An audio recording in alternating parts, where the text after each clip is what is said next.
کا حکم دینا نہ سابقہ انبیاء کے دور میں اور نہ آخری نبی کے دور میں مالک نے اپنے علاوہ کوئی اور الہ بنا کر لوگوں کے حوالے کیے. کوئی نہیں, 2 سجدے میرے لیے کر لو تو 2 ان کے لیے کر لو, کبھی مجھ سے مانگ لو کبھی ان سے مانگ لو.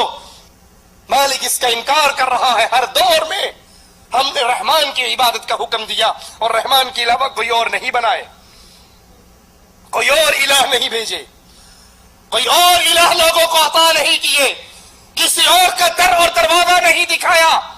وَقَضَىٰ رَبُّكَ, یہ تیرے رب کا فیصلہ ہے, یہ تیرے اللہ کا فیصلہ ہے.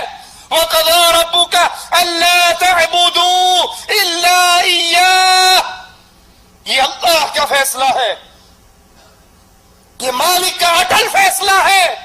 اللہ تعبدوا الا ایاہ, عبادت کی جائے تو صرف ایک اللہ کی, اللہ کے علاوہ کسی کی عبادت نہ ہو. یہ سجدہ عبادت, یہ رکوع عبادت, یہ قربانی عبادت, یہ ذبح کرنا عبادت, یہ مانگنا عبادت, یہ پکارنا عبادت, یہ بھروسے عبادت, یہ امید عبادت, یہ محبت عبادت, یہ خوف عبادت. جو محبت اللہ سے ہے کسی اور سے نہیں, جو خوف اللہ کا ہے کسی اور سے نہیں, جو بھروسہ اللہ پر ہے کسی اور سے نہیں, جو امید اللہ پر ہے کسی اور سے نہیں. مالک کا فیصلہ ہے کہ عبادت جب بھی ہو تو اللہ کی ہو. اور تمام انبیاء, امام الانبیاء محمد کریم صلی اللہ علیہ وسلم تک ہر نبی نے اپنی قوم کو ایک ہی دعوت دی, یا قوم اعبدوا اللہ, اے میری قوم اللہ کی عبادت کرو. ما لکم من الہ غیرہ, اللہ کے علاوہ تمہارا کوئی الہ نہیں ہے, اللہ کے علاوہ تمہارا کوئی مشکل کشا نہیں ہے, اللہ کے علاوہ تمہارا کوئی حاجت روا نہیں ہے, اللہ کے علاوہ کوئی تمہارا بگڑی بنانے والا نہیں ہے, اللہ کے علاوہ کوئی تمہاری کشتیوں کو پار لگانے والا نہیں ہے, اللہ کے علاوہ کوئی ایسا نہیں جس کو تنگی اور سختی میں پکارو اور وہ تمہاری پکاروں کو سن کر تمہاری مصیبتوں کو دور کر دے. اور اللہ کا حکم بھی قیامت تک آنے والے انسانوں کے لیے یہی. قرآن حکیم کے اس انداز پہ غور کیجئے, وَمَا أُمِرُوا إِلَّا لِيَعْبُدُوا اللَّهَ مُخْلِصِينَ لَهُ الدِّينَ. وَمَا أُمِرُوا, اللہ نے ان کو جو حکم دیا ہے وہ سنیے. وَمَا أُمِرُوا إِلَّا لِيَعْبُدُوا اللَّهَ مُخْلِصِينَ لَهُ الدِّينَ, انہیں صرف اسی بات کا حکم دیا گیا کہ وہ صرف اللہ کی عبادت کریں, اس کے لیے دین کو خالص کر کے, عبادت کو خالص, دین کو خالص اللہ کے لیے کریں. جو عمل اللہ کے لیے کیا جائے عبادت قرار پائے.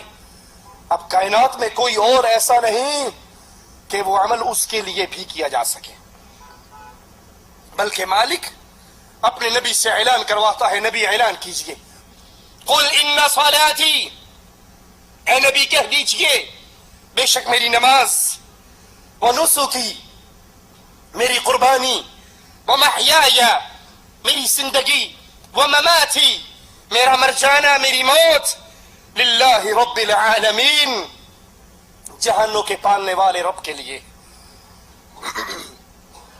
قرآن حکیم کی اس آیت کو اللہ کے لیے اپنے دل کے نہال خانوں میں اتاریے. قل, کہو اے نبی, ان صلاتی, میری نماز. سجدہ نماز کا حصہ ہے یا نہیں؟ رکوع نماز کا حصہ ہے یا نہیں؟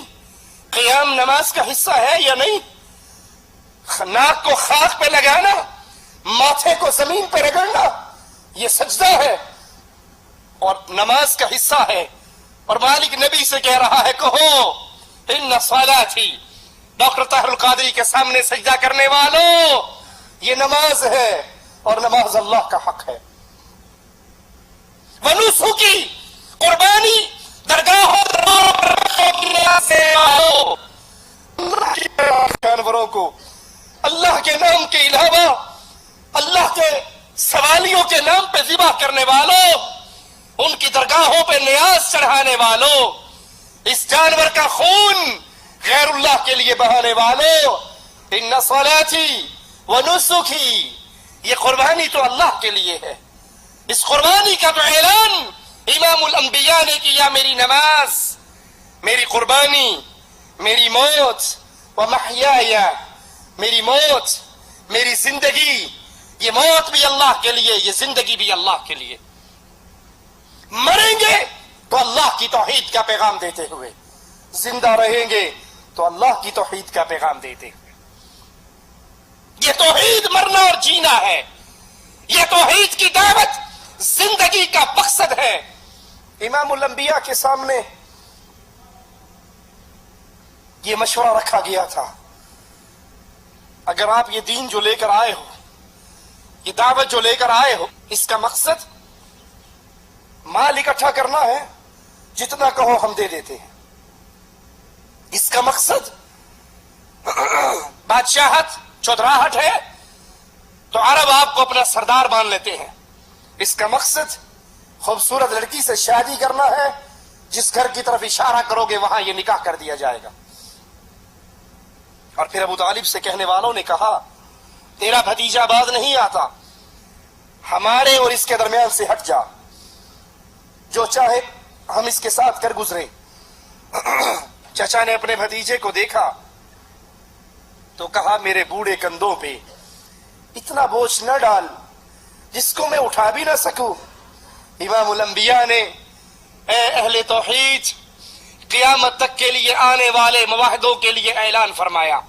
غور کیجئے ذرا اس اعلان پر. آپ فرماتے ہیں چچا اگر یہ میرے دائیں ہاتھ پہ سورج کو لا کر رکھ دیں، صرف اس لیے اللہ کی توحید کی دعوت چھوڑنے والوں، لوگ کیا کہیں گے؟ برادری کیا کہے گی؟ معاشرہ کیا کہے گا؟ قوم کیا کہے گی؟ وہ کہیں گے یہ بھی وابی ہو گیا ہے. لوگوں کو پتہ لگ جائے گا کہ ہم بھی اس دین سے نکل گئے، ہم نے بھی آباء و اجداد کی باتوں کو ماننا چھوڑ دیا. صرف اس وجہ سے اللہ کی توحید کی دعوت کو چھوڑ دیا جاتا ہے. اہل شرک سے دوستی صرف اس لیے کر لی جاتی ہے. برادری کیا کہے گی؟ جی بات تو آپ کی ٹھیک ہے، میرے جو سسر صاحب تھے قبروں پہ سجدہ کرتے تھے، قبروں کا طواف کرتے تھے، غیر اللہ کو پکارتے تھے، فوت ہو گئے، مرے تو حالت شرک میں ہی. لیکن دیکھو نا مولوی صاحب، اگر میں جنازہ نہ پڑھتا ان کا، پورا معاشرہ میرا بائیکاٹ کر دیتا. صرف اتنی سی بات پر اللہ کے دشمن سے محبت، اور اللہ کے دشمن کے جنازے میں ہم شریک ہو جاتے ہیں. قوم، برادری، قبیلہ یہ کیا کہے گا؟ اور امام الانبیاء، امام اعظم، قائد اعظم، میرے ماں باپ میرے نبی کے قدموں پہ قربان ہو جائیں، معاہدوں کو پیغام دے رہے ہیں. کہتے ہیں چچا ایک ہاتھ پہ سورج کو رکھ دیں، ایک ہاتھ پہ چاند کو رکھ دیں، یہ انہونا کام کر گزرے، محمد رب کی دعوت توحید سے پھر بھی باز نہیں آئے گا صلی اللہ علیہ وسلم. یہ جو چاہے